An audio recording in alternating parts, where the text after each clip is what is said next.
Good morning everybody, welcome to a new show, new projects, and it's just getting into winter here for those of you who are in Australia and New Zealand of course. Anyhow, new project. We finished the Japanese boxes and I haven't been able to take the photos and put them up on Instagram yet, but I will do that in a couple of days and get that sorted. But what we're going to do today, we're going to start a series of boxes using our mini jig. Now the mini jig was a jig that we developed some years ago to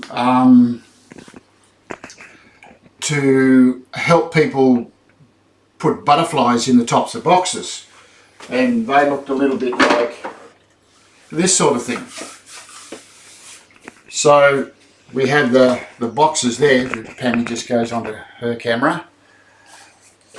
So what we initially did was we built the mini jig so that we could put butterflies in miter joints. So that was the basic idea behind doing the jig. I didn't see a reason why we would actually use the jig to do boxes. But since then I've started thinking about the jig, and I thought, for somebody who hasn't got a lot of space in their workshop, the mini jig is probably a really good little tool to be able to put it in a drawer somewhere, or make a small box and hide it on a shelf somewhere because of its size. Now, it's only a small jig. It has its limitations. It's only a small jig. That is to say, it's not very long. That's not very long. This is the standard size jig, this one here. And as you can see, there's a significant difference in it, right? The other difference between this jig and all the other ones is that the template on the bottom of it is based around just cutting very small sized butterflies. So just cutting the little ones. Now that's done with the H cutters, the H dovetail bit, or TGHD as that you'll find on our website. So that's done with the small jigsaw. So I started using the template on the bottom of it. Now this is our standard A10 template, which is the most common one that everybody uses. You can use the butterfly gear on this template too if you like. It just means you've got to pull it all apart and put it back together, as this is a complete set. But I've used a template, the H20 template, which we had in our earlier setups, and because we've got lots of support for each of the piece of material when you're sitting on top of the material to cut the dovetails.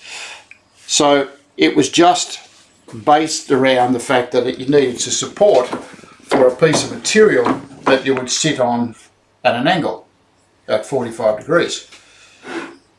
Whereas these ones here, the support in it is not very big. The H10 is even smaller. So that's some of the variations. The other variation that we did with it was we developed the stop with a 45 degree angle so that you could put a piece of timber on there. And I didn't have a piece here to put on here, but anyway, at 45 degrees, and then we'd support the other side of it with a stop. So your piece of timber would sit in there, and then you would cut your butterfly. But like I said, since developing it, we've worked out that there's a number of things that we can do with it. There was also, incidentally, before I go on, we also added a push block. Now the push block is a piece of compact laminate, and the reason we have this heavy stuff, it's the same stuff the table's made out of, is to give your hands plenty of support and give the piece of timber plenty of support. If you use a lightweight piece of timber, there's a chance things could move around, whereas this nice heavy thing does the trick nicely. But that's another thing we'll talk about later. Anyway, we thought you could use the jig for many more things than just cutting butterflies, but there are limitations. The limitations to start with are, first of all, it's H10 or H10 cutters. Secondly, your thickness of material range is different. The thickness material range is between 2 millimeters and 10 millimeter thick. So if you're building all the internal componentry for boxes, and when you want to put dovetails on very thin material, this is the size you want to go with. Only you would use probably a H10 rather than a H20. The H20 just spreads your joints a bit further. Okay, so everything is a little bit further apart. Now, we don't make the jig with a H10 template on it or any other. It's built like that, so that's what you get. So this is what we can do with it, and this is where we're going with it. First of all, you'll need to sort of arrange your timber thicknesses and your thinking around thin material.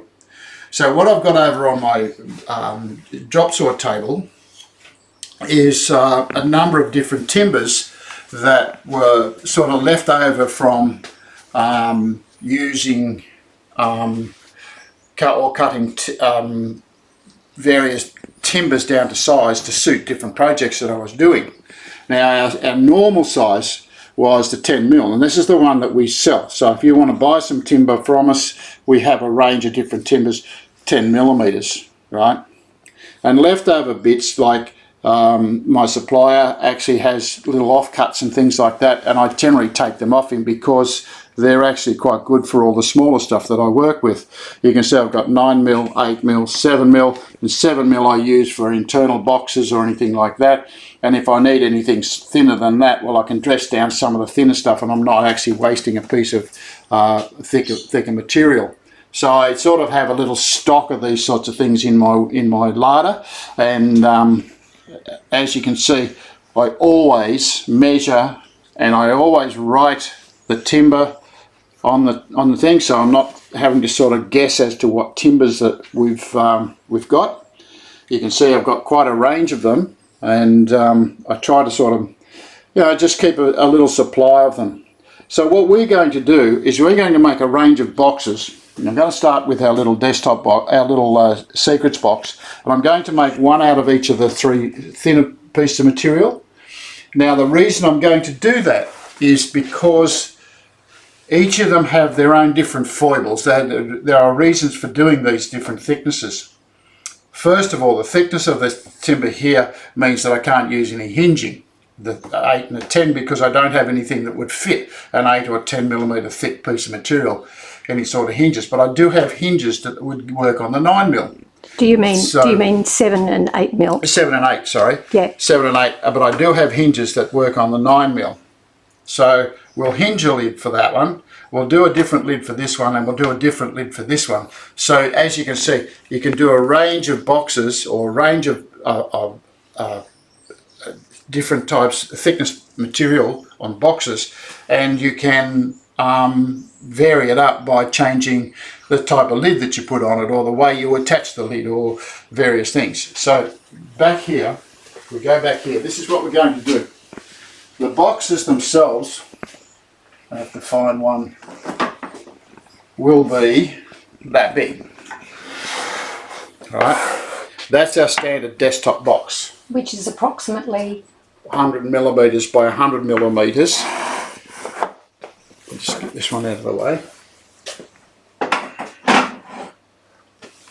I think I have another one there, that's a good one. As you can see, we've got a number of those little boxes. Now I'm going to bring this one over here too, because I need this one. Now what we're going to do, because of the thickness of materials, we have to vary, first of all, the width of the box, so the depth of the box, based on the spread of our joints. So we're going to have to fiddle with that to start with, and I'll show you how to work it out. So the types of lids that we've got showing here, this is our standard lid for our standard lift-off box. So you lift the lid off, it's located with sleeves on the inside of the box, so we'll be making one of those. But we won't be making a really thick material, so it'll be thin stuff. We'll be using this style of lid here. Again, this is the lift-off one because it's a thin material.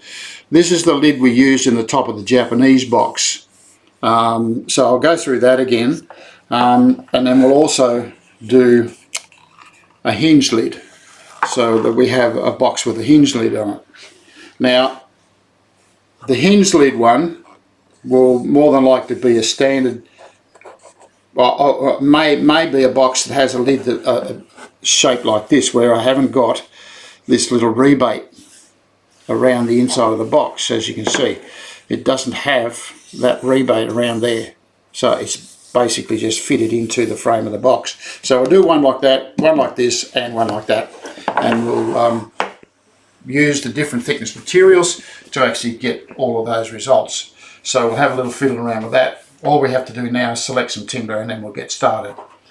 So hopefully that's explained enough. If you haven't gone to sleep already, let's try and get some work done.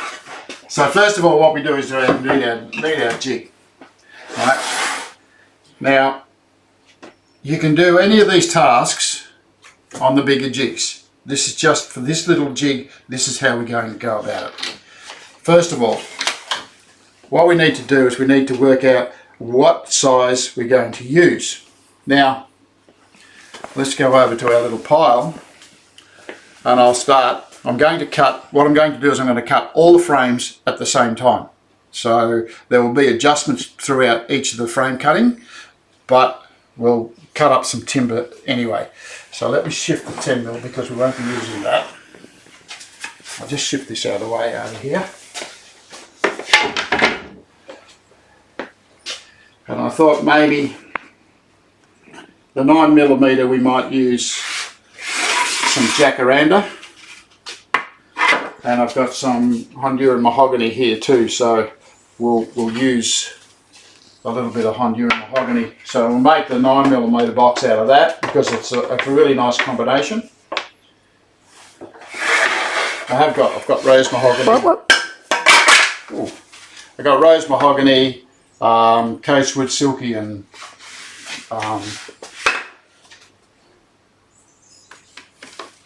walnut.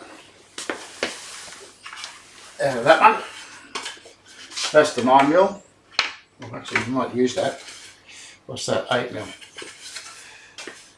See how handy it is to have all the information on it. What do you reckon, Pamela? Bit of camphor laurel and a bit of coachwood, or some New Guinea rosewood? I love that. What about the walnut with the coachwood? Let's see what that looks like. Walnut and coachwood. So we've got warm tones together. Right, let's see if that works. That's a piece of offcut, so we can use that. So that combo there. Probably don't see the warmth of the colours on this camera. Yeah. Okay. That's nice. 8mm. And the reason we're pulling them all out now is because I want to cut them all out. So I'm going to cut them all at the same time so that they're all the same size. That's Honduran mahogany.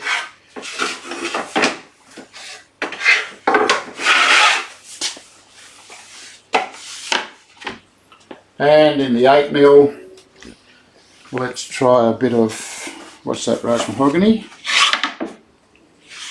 A little bit of rose mahogany and silky you can oak. see the silky oak's got some lovely grain in it. So that should be a really spectacular combination as well. I always respond to silky oak.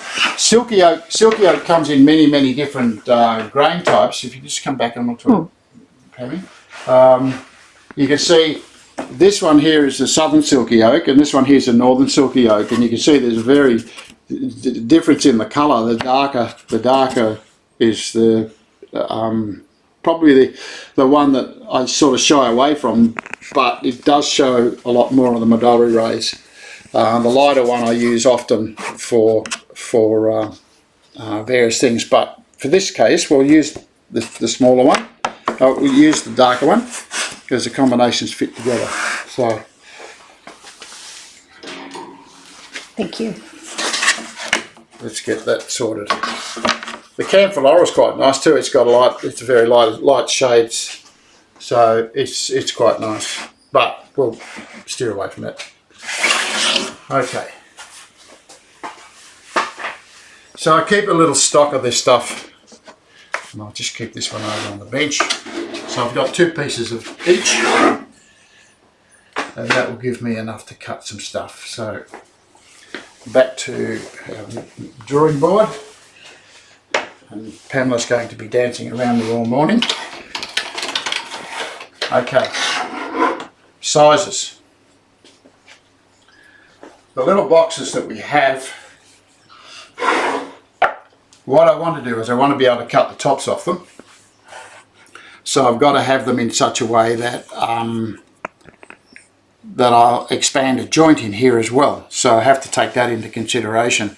When I'm making these boxes with the A10, my width, or the width of the boards that I use, are generally 65mm or 66mm, and that allows me to get an even dovetail all the way through.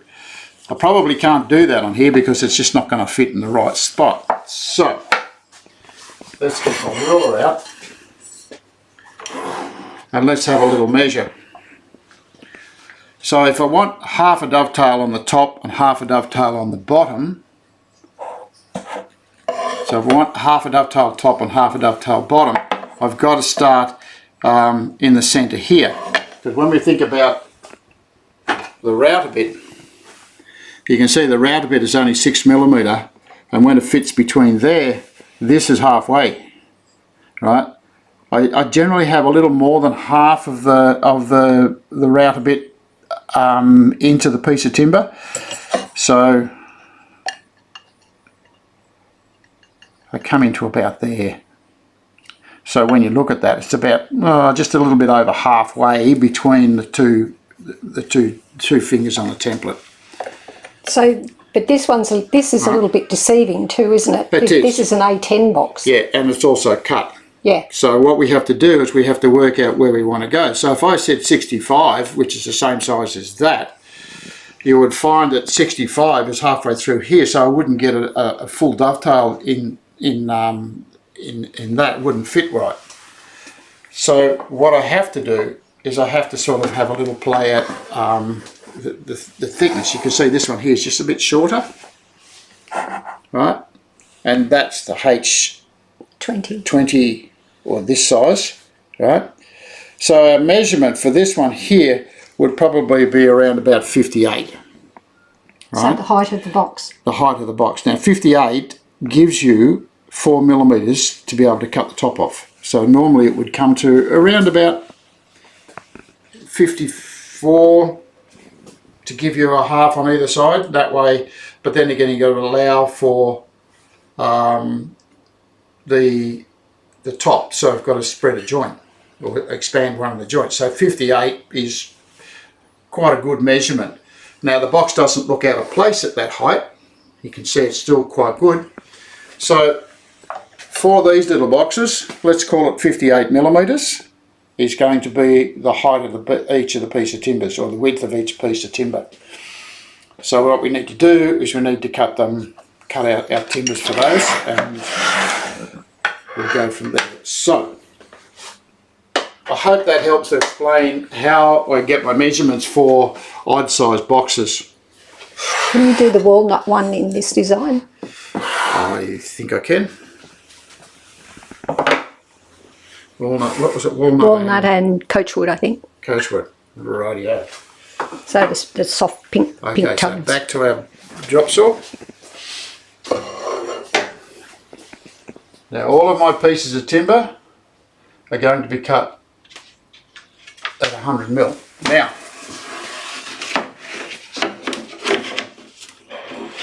I don't need all of this timber cut with leftovers.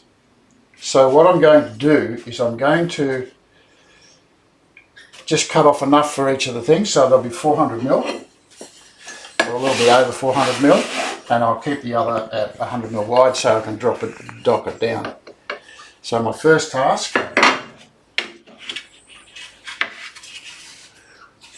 what I'll do is I'll cut off the end that hasn't got the markings on it.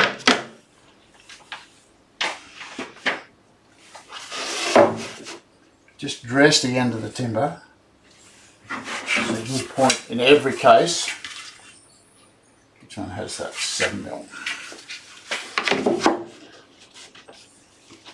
Right on the bottom.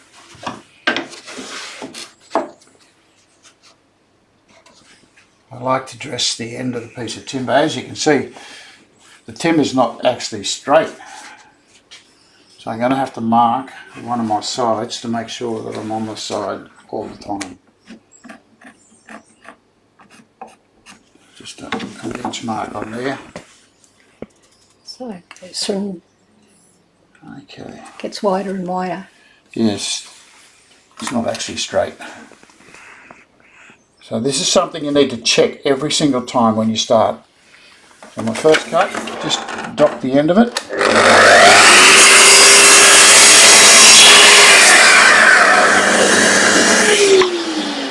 And I make sure that that same side, where I have my markings,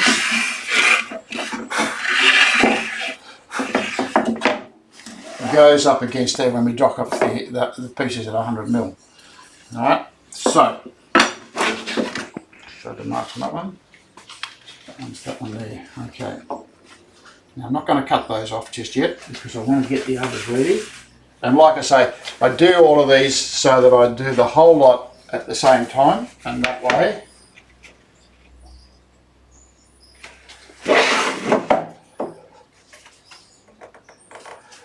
now there's going to be some excess on the width of the timber which I will use for another project or part of a new project that will come up.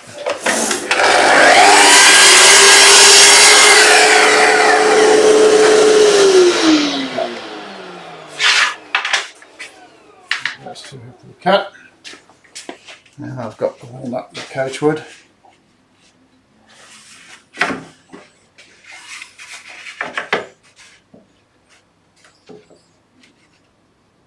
This walnut has a few inclusions in it, so there's one there, and the other end is a little bit dodgy as well.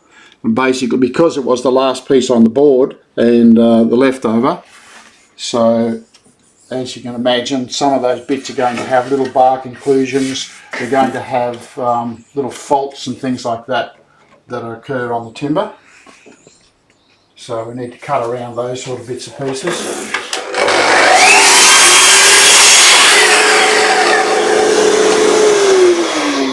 Go into a workshop where they're actually dressing timber down, you will find that a lot of those sort of bits and pieces are in the firewood bin, and they're actually quite good for making little boxes. Okay, now we start dressing these down to 100mm. And all the boxes are going to be 100mm wide. So I'm just sort of trying to keep some sort of uniformity amongst the boxes. It's the thickness of the timber that's going to be the variant in most of these.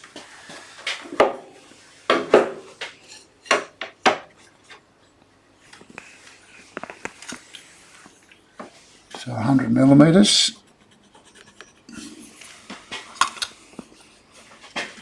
And what I can do is I can cut all my pieces together.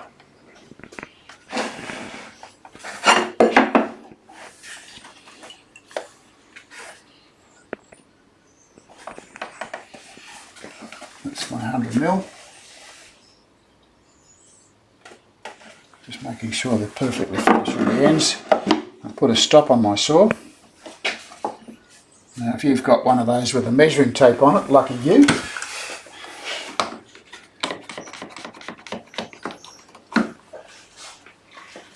That's not what I want.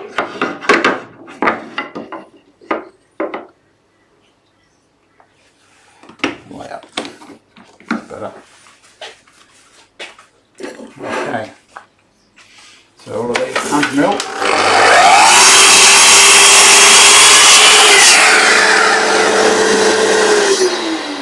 I need 4 of those.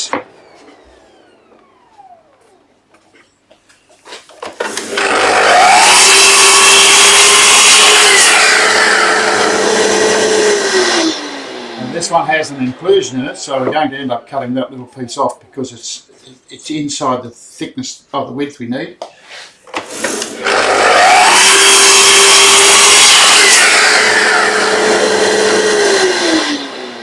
3, I only need to cut 2 of them, don't I? That's okay. You can make the... 4. With this one, you can make the body of the box in the coachwood and the lid in walnut. Oh, they'll be... I need 4 pieces per box. I've got 1 too many. Never mind. I need to think about it a bit more instead of talking about it. I only need 2 cuts for each one to give me 4 pieces for a box.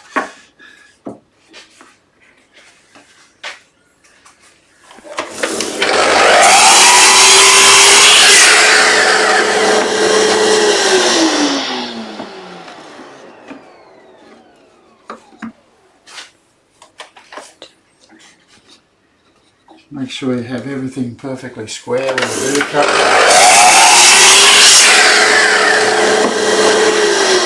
Box 2.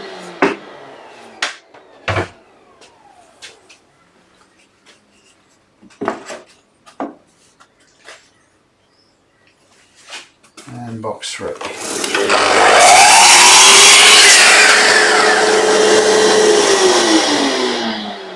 Now I'm starting with the desktop box because it's the simplest box we actually make. Secrets.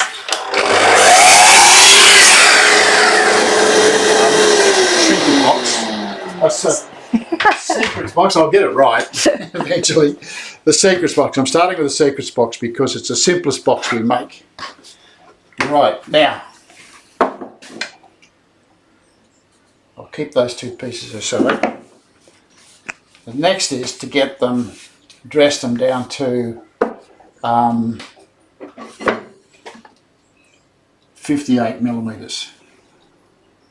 Now as you can see, we've got a little bit left over, but we're not too concerned about that at this stage. So, set my saw and stop.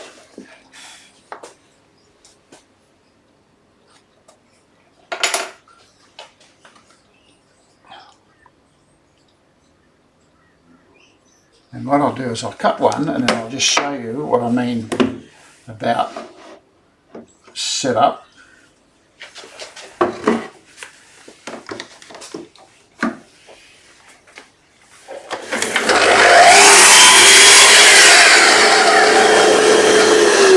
Now, it doesn't look very big, but when we put it all together, it will look quite nice. So 58. So when we set up with an even layout, like so.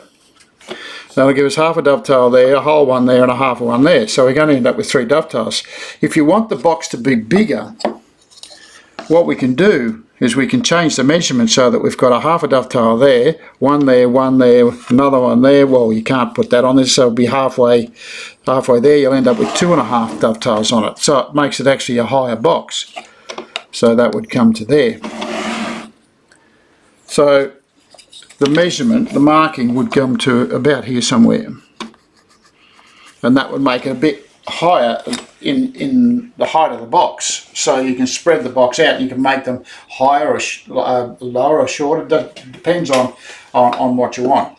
So we're going to make them all this size for the beginning, and those of you who are just beginning on box making, it's a really good starting point.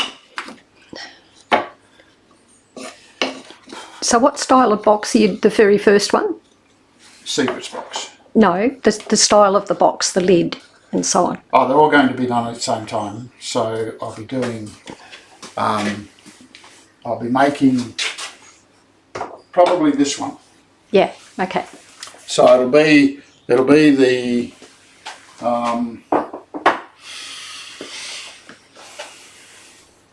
the 9mm material. Okay, so I can cut all those at the same time.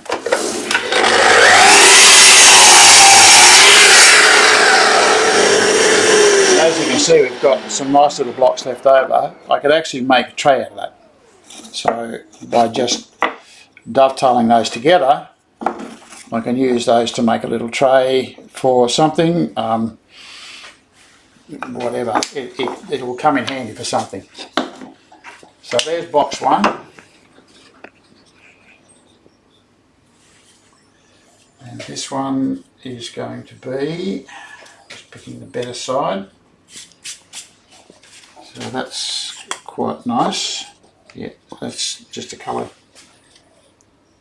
You can see the colour grain through this piece of silky that we had showing up quite clearly, and it goes all the way through the piece of timber. So we can add that in as part of it. The difficulty with this piece of timber is you've got this lovely thick medullary race showing here, and they go thinner and thinner and thinner, and then you've got that little bit of colour through the middle of it. So what do you use? Do you use all of this bit, or do you use all of that bit? I think we might use the bit with the colour in it. It's just a decision you make as you go through your processing. This one here has an inclusion here. It's like a little bug has obviously had a bit of a bite at it. Because we've got two different coloured timbers, we can actually get that bit out of the way just by putting it in the right place. And this one here, of course, that line work is going to end up in the box. And make sure everything's pushed up hard up against the stop.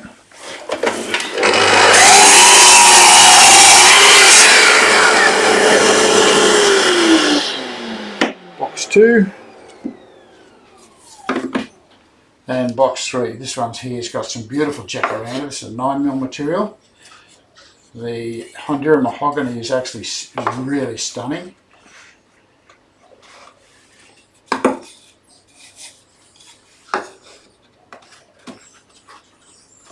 Just some really nice material.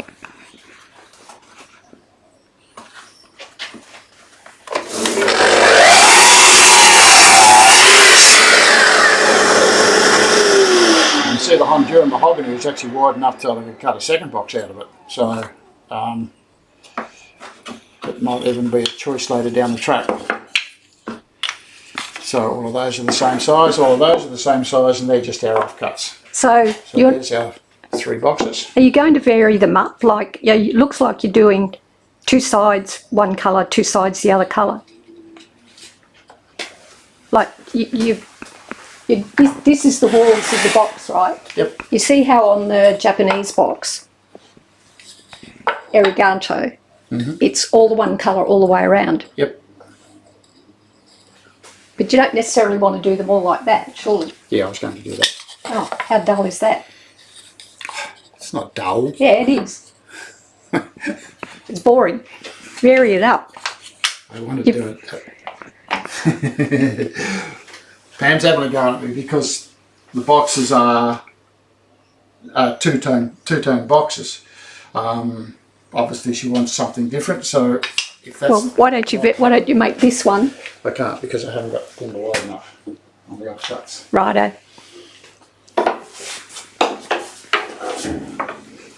Honduran mahogany and jacaranda. You could always cut another piece. I could do. But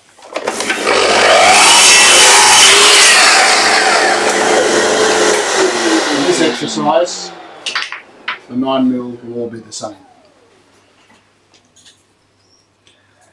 And then we'll vary the lids. Okay. Now, next step. Piece of chalk. Let's have a look at our shapes. You can see the grain's pretty boring on most of them. Well, pretty straight I should say, not boring. Outside, outside. Critical that you actually put those face side marks on there and make sure that they're on all of the pieces. Put that on the bottom.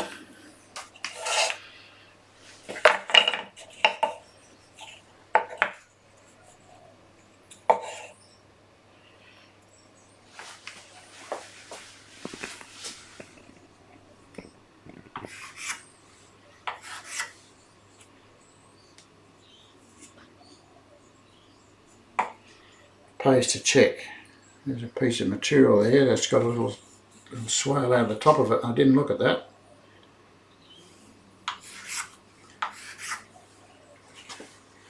Going to have to cut another piece. Let me just check and see that's straight.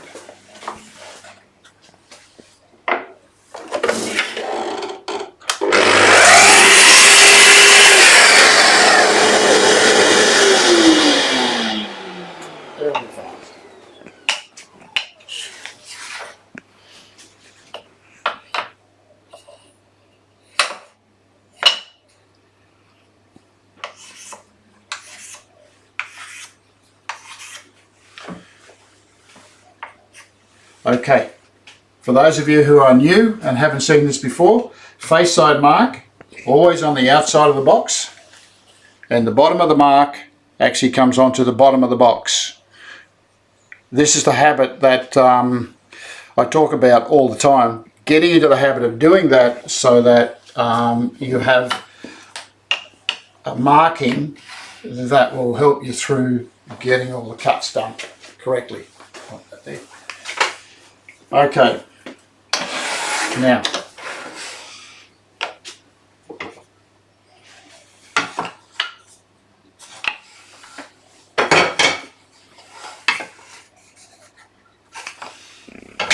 I was just checking a couple of pieces of timber I had lying around there. Okay, now set up. We're going to expand a joint. Now, when we talk about thickness of materials, you can see just by putting those together, you can see that all the 4 bits actually add up. There's a step on each one of them. The thickness of material has a very big bearing on how you set up your jig. Now, when we talk about the range of thickness of timber that you should be cutting, or you will be cutting with each of the jigs, the H10 is 2 to 10, the A10 is 5 to 13 mil thicknesses, and the B10 of course 13 to 22. You have a range of timbers from a very small one up to a medium sized one with these. So you've got 2 millimeters right up to 10 millimeters. If I cut a piece of 10 or 9 millimeter material and cut my joints in it, what I would do is I'd be tearing out the backing board, right? So the backing boards are sacrificial on the jig. And then I followed it up with a thinner piece. What would happen is I would lose the support at the top of the cut. Therefore I'd end up with tear out on the inside of the box. But if I reverse the procedure and start with the thin piece of material first and cut out some of that, I will still have my support when I go through from thin to thick all the way through the setup, right? Now that's significant. So we start with the thinnest material when we're cutting these, and they're all going to be the same size. So we're going to start with the thinnest material. So let's start, when we do our height adjustment, with our thin material. So we even our spacing across the fingers. Now if you find that really difficult, what you can do is you can turn it around and you will find it's a little easier to use the pins to adjust your spacing, right? Now remember, this is the face side mark and this is the bottom of the box, and when you're setting up it doesn't really matter where it is, but when you're doing your initial cut it does, because I will always point, when I do my first cut, I will always point the bottom of the box at my red stop. I will always do that, right? That means that the blue stop is the top of the box. Where do we want our expanded joint? We want it at the top of the box. So therefore, we sit in one of our spaces. Now the variable joint spaces, this one's 2 millimeters. We bring up our stop and lock it in place. Right? You notice there's only one, so it's a 2 millimeter space there. That's not enough. What we need to do then is put our second one in. That will give us 4 millimeters. That 4 millimeters is equivalent to the tool that I'm using to cut the top off. That's the 4 millimeter router bit, and that's what I'm going to use to cut the top off. So that's how much material I'm going to be cutting out. We then put our piece of timber in,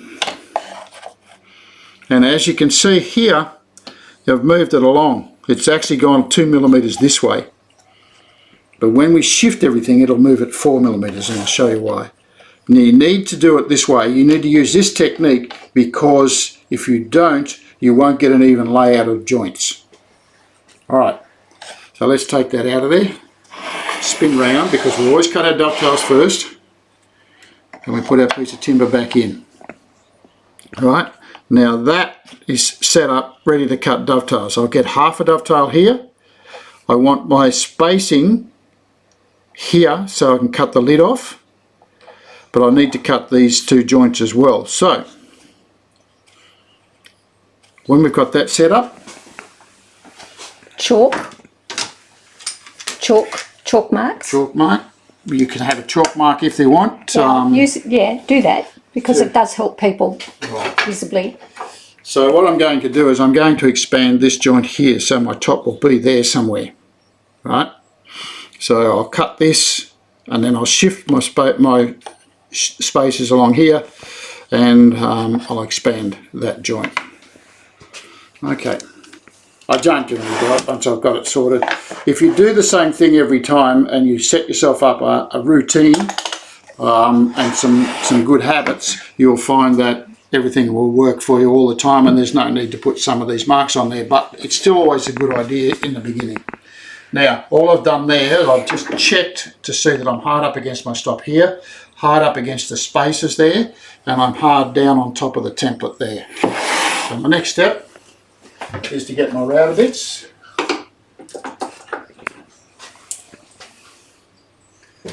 Now here's something that I do every time, and that is, you can see my router bits have been used for various things, and in the top of the router bit you can see there's lots of little bits of sawdust. You see all that stuff in there?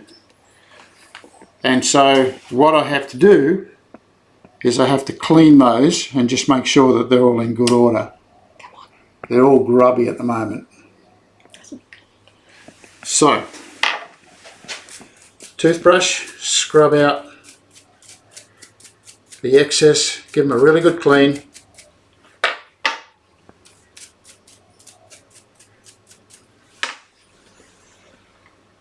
One drop of oil. You can use any light oil you like, machine oil. This oil you buy from Japanese Tools in Sydney. Don't put too much in because it sprays around. Don't need that one. The collet reducer, give it a scrub as well. Now if you're using a Triton router, Triton routers come with two collets, that's screw off ones. If you're using both of them, of course, give them a scrub out. I tend not to use both. They come with a 1/2 inch and a 1/4 inch. I tend not to use the 1/4, it's just too much of a bother to take it in and out all the time. I use the collet reducer, it's a little easier. Now one of the things you should never do with a router is turn it on while you have no router bit in it. Lock that up. You can clean your router bits straight after you use them at the end of the day, can't you? Yes, you can. Yeah, it just means you don't have to do it. If you get into the habit of either doing it before or after each session, you've always got really well maintained cutters, haven't you? Yeah. Okay, so now when we do this, remember we're cutting the thin ones. This is the 7mm material. So we use the opposing piece of material, that's the bit that's going to go into there. And we adjust our height so that we've got just the tiniest little bit of exposure at the top. Just a little bit.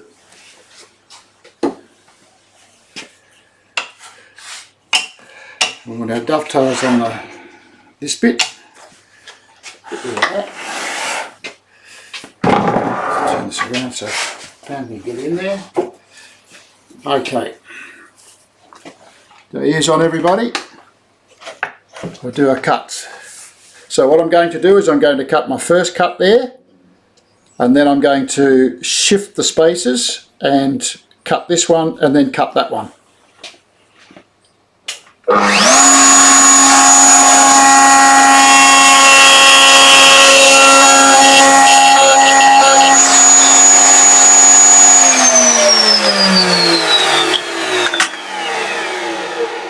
Shift my spacers along to the other end, put this back in, lock it up,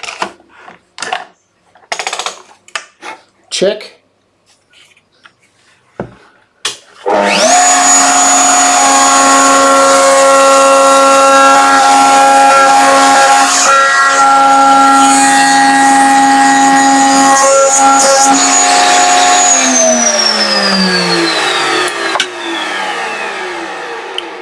Now when we've cut those two, you can see this one here is much wider, and we will cut down through the middle of that, and that will make it the same size as this one. Alright, so now it's just a matter of reverse it. Make sure your face side mark is out, and we start again at the green spaces, and we'll finish on the green spaces. By that time they'll be up the other end. So first cut.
Okay, now here's where you have to think through what you're going to do next. These are my two pieces, and at the top of the box, which is the round end of the face side mark, we've got expanded joints, right? Now I could cut these by just turning this around and working through and cutting my pins to go into that. But while I've got it set up like this, I can cut the dovetails for both of those. So the next material we use will be the 8mm. That's not set for 8mm, so we have to set it for 8mm. So where we want our dovetails, we might have them in the walnut this time. So it's just a matter of setting that up. Remember, we cut all these pieces of timber exactly the same size. And then we readjust the height of our router bit. Take the 8mm, you can see it's below. Let's just wind that up a tiny little bit.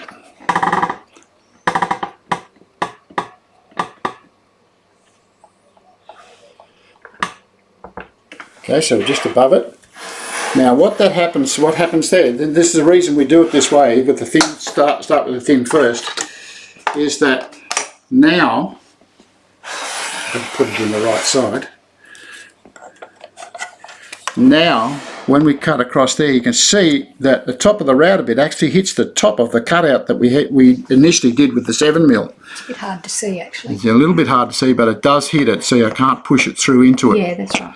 Because it's supported. So therefore the support is quite good. So let's put our piece of timber back. Just making sure that our face side, our spaces are on the top end of the box. Make sure everything's locked in. And now we'll cut these ones.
So now I've got 2 lots of dovetails cut, and we can do exactly the same with the third one.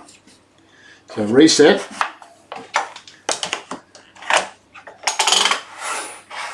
Only we have to adjust our height again. Where did I put that piece of timber? Again, we're below. We come up again. A little bit up. Now 9mm, when you're getting into 9mm, you're getting to the maximum height for the use of that router bit. Now the cutting tooth on the router bit is only 10mm, so we're right at 9mm, and we've adjusted up a little bit above it, so we're at 9.5mm, so we've only got a 0.5mm to play with. Now in one of the other boxes that we're going to do, we're going to use a piece of 10mm, and I'll show you how to go about that one at the time, but that's the maximum we can do with that router bit. So we can't use the A10 cutters with it because it just doesn't work with this template.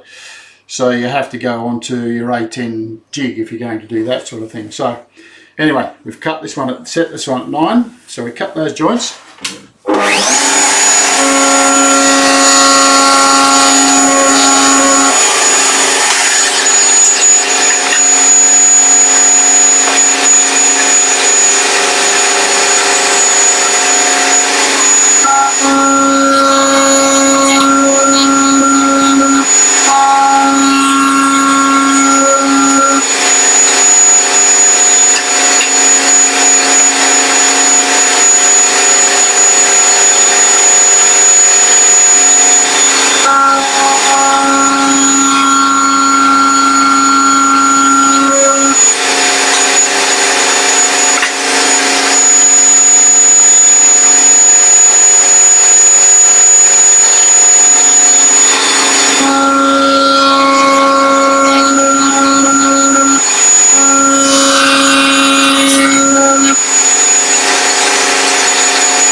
so what we've got now is we've got the dovetails cut on 3 different thickness materials, and what we need to do now is cut all the pins for all those different three different thicknesses. Now, you turn the jig around, we have to start again with the bits and pieces from each of the boxes that we've got set up.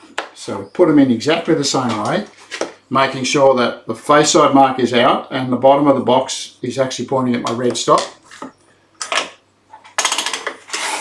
And now we change our route a bit.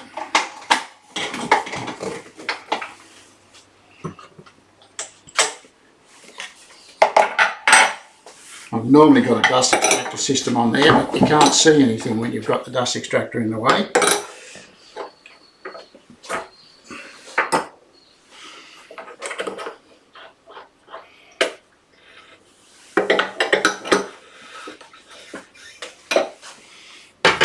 Again, adjust the height using the opposing piece of material.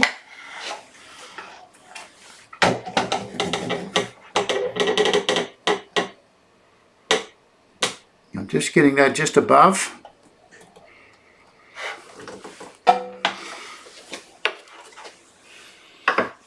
We're going to go over time a little bit, but I want to cut all the frames, and then I'll show you next week where we go with the rest of it when we get it done. So now what we have to do is we have to cut this bit here.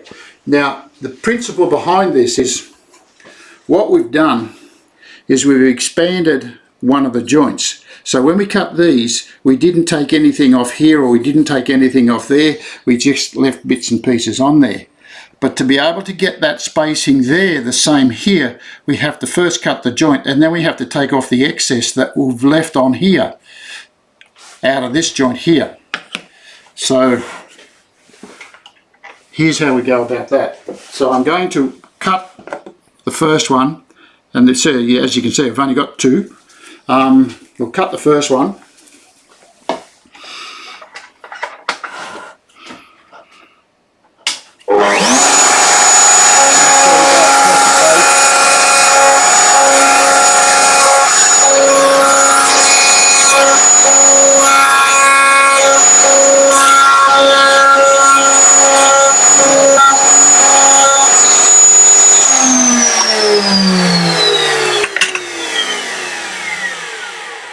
So you can see we've cut that excess out of there. You've got an overlap on the end of here. When we shift this along here, we'll get the overlap on the other end, right? And we've got an overlap in the middle as well, right? Now what we have to do is remove that so it will fit over the expanded joint that we have there. And then we'll cut the second one, of course.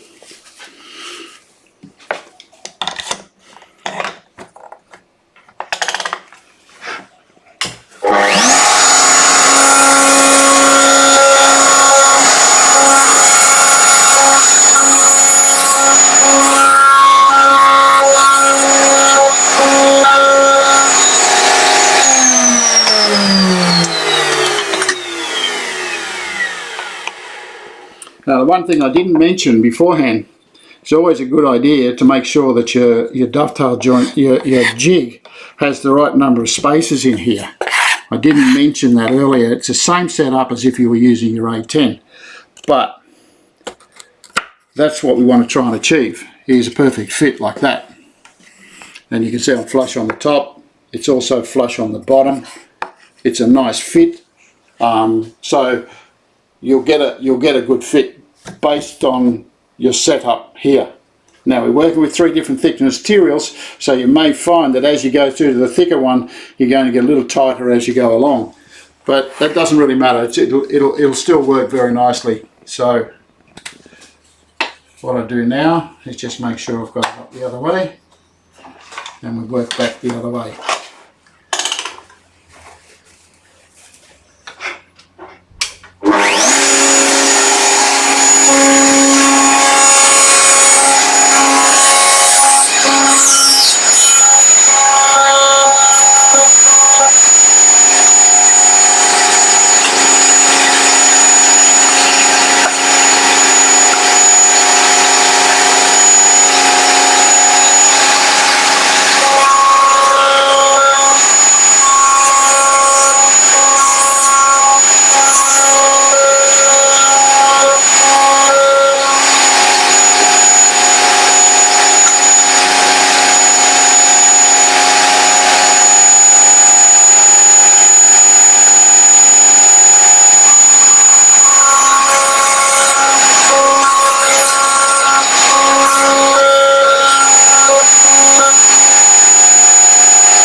frame 1.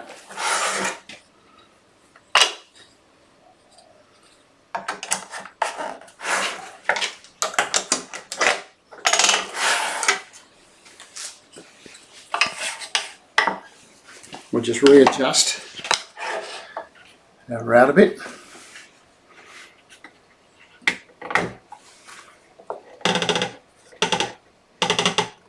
Just the tiniest little bit.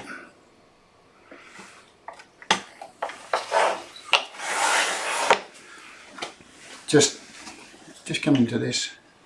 You can see inside, got beautiful fit inside the box. Now we should get the same fit in these other two just by doing this technique. And we've got a lovely joint to cut off, nice wide joint. That's sorted, I need that one.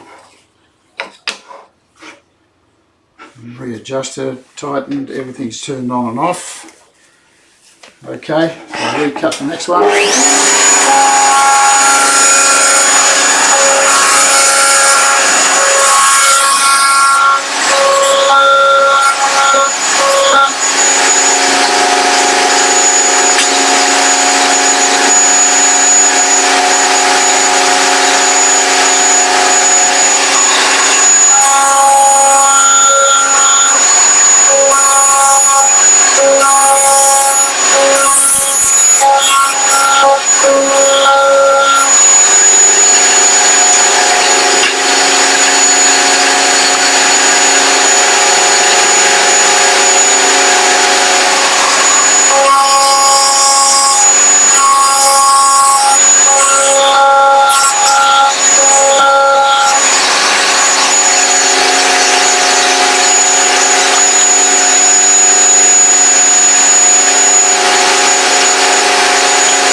Now the last one, readjust our route a bit.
Okay, two things happened there. Number one, my timber had a crack in it, and when I cut it, it actually caught the crack and chipped the piece off. Now that's a timber fault. It wasn't my fault in what I was doing or any of the tools or anything like that. That was because I didn't look for the crack that was in the side of it. And so therefore what I have now is I have a repair that I have to do, which I'll do during the show. So we'll say that repair. The second thing that I did, when I went to cut this section here, I made the mistake, and you may have seen me do it, of taking the piece of timber out when I cut that bit and shifting this along here. Big mistake. You should not have to move them until such time it's necessary. So when I cut that, the first one, you then move and cut that little piece there. I shouldn't have actually done that, the first move. So just be aware of how you're doing things and what's going on. I'm thinking of 100 things at once, trying to so that I can get the message across to you. But that's one of the things that I neglect to say. Don't move anything until such time as it's really necessary. So this is going to be the end of today. I'm going to just fit these together just to show you that they all fit. This is the 8mm material. You better put it in the right way.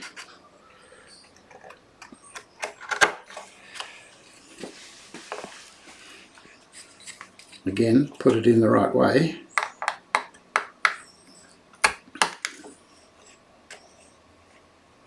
You can see it a little bit more snug side. And there's box 2. So box 1 and box 2. And box 3. Now it may fit with that inclusion, but we'll see how we go. Well, that error, I should say.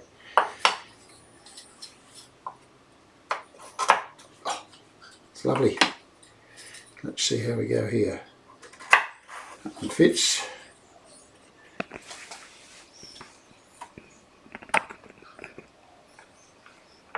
Now that's the problem one. That one fits okay.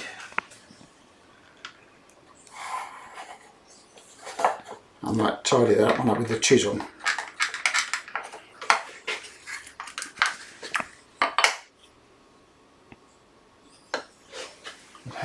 Has a little bit of a problem there that I have to deal with.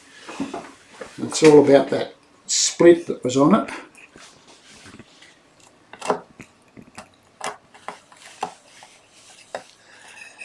Now I've got a little gap there, but I'm not too concerned about that gap. Let's see if I can get in close and have a look.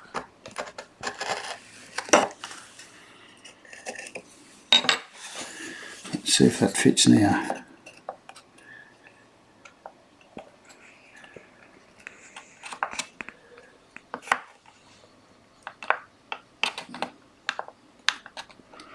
It's causing me some grief. Well, it was at the end of a big process, Cole, so it's not surprising. It's in. Huh.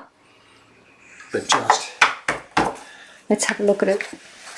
So it's got a little bit of an issue there. We'll repair that, and I'll show you how to repair a problem. Sometimes these things happen, but you just have to wear it, and then we'll do a repair. Okay, so now I have 3 different thickness materials, or three different thickness boxes. I've got one at 7, one at 8, and this one at 9. I'll show you the good side. So my dovetails there, dovetails there, and dovetails there, and you can see the thickness of the material on each of them is different. So we'll make a different lid for each of them. I'm going to hinge the lid on this one. This one here, Pammy wanted one out of walnut with the coachwood top and bottom. So I'll get that set up for next week, and we'll have another one next week with all walnut. But the reason I wanted to show you that is to show you that the colours of the end grain actually protrude through each of the boxes, and it really does makes the boxes stand out. So variation might not just be timber, but the end grain of timbers and the various different colours that you'll get by choosing the types of timbers that we're using. So think about that when you're doing your boxes. You know, like if you want the dovetails to show up, well then of course, you know, if a light colour with a dark colour and so forth, or if you want the dark ends to show up, which is the same I've done here with the rose mahogany against the silky oak, and you can see that they're not so prevalent in the timber where all the same colour. Once you put a bit of finish on it, it's going to look really, really good. So we'll get through that. And next week, what we'll do is we'll put feet on all of them. We'll put bases in them, and we'll start the processing for the lid. Now, the processing for the lids, there are different techniques that I have to use. So I'm going to have to adjust the height of the rebate cutter when I actually do that, because of the way the lids are actually made for them. So again, a variation of different things, and it all starts with the mini jig. So the mini jig is the key, and it will give you the basis of the box, and then from then on you have to fiddle around with whatever you do with the box in its decoration. So the mini jig is not just for butterflies. Now, we did say it was for butterflies. That will happen in the next series of boxes, which is going to be straight after this. We're going to do another set of different type of boxes, and they will have butterflies in them as well. So we're going to use the jig again for another process. Okay, so that's it for this week. Stay tuned for the rest of it. If you're not subscribed, please subscribe, and a few thumbs up, and that will help our algorithms.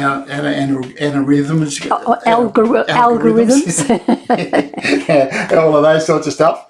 Thanks for watching, everybody. So thanks for watching, everybody, and I will catch you all next week.